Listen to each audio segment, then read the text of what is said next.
யமுனையாற்றிலே ஈரக்காற்றிலே கண்ணனோடுதானாட பார்வை பூத்திட பாதை பார்த்திட பாவை ராதையோ வாட இரவும் போனது பகலும் போனது மன்னன் இல்லையே கூட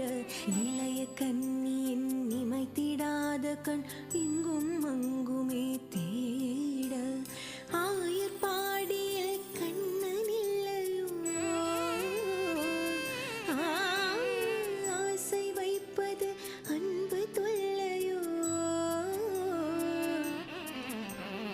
ஆயர்பாடிய